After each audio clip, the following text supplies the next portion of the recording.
Funny story. Isang gabi ay nagnakaw sina Juan at Pedro ng bayabas sa may gilid ng sementeryo na pagmamay-ari ng kanilang kapitbahay. Nagkasundo ang dalawa na paghatian ang mga ito sa loob ng sementeryo nang sila'y umakyat sa gate para makapasok may dalawang bayabas na nalaglag. Pedro: Juan, may nalaglag dalawa.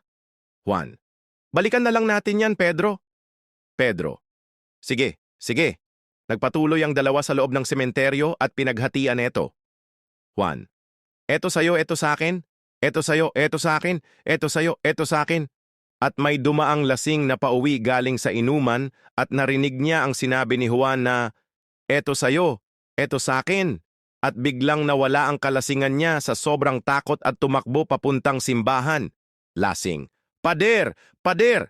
Pari: Oh! Anong nangyari sa'yo? Ba't parang hinabol ka ng multo? Lasing: Samahan mo ako, pader. Punta tayo ng sementeryo. Narinig ko si Satanas at kasama niyang demonyo na pinaghahatian nila yung mga patay. Dahil sa na-curious ang pare at gustong malaman kung totoo nga ba, sinabi ng lasing sumama ito at pumunta ng sementeryo. Nang sila ay nasa gate na ng sementeryo, may narinig sila na, Sayo, sakin, sayo, sakin. Biglang tumindig ang balahibo ng pari at di makapaniwala sa kanyang narinig, kaya lalo niyang pinakinggan ng mabuti ang pinag-uusapan ni Satanas at kasama nitong demonyo.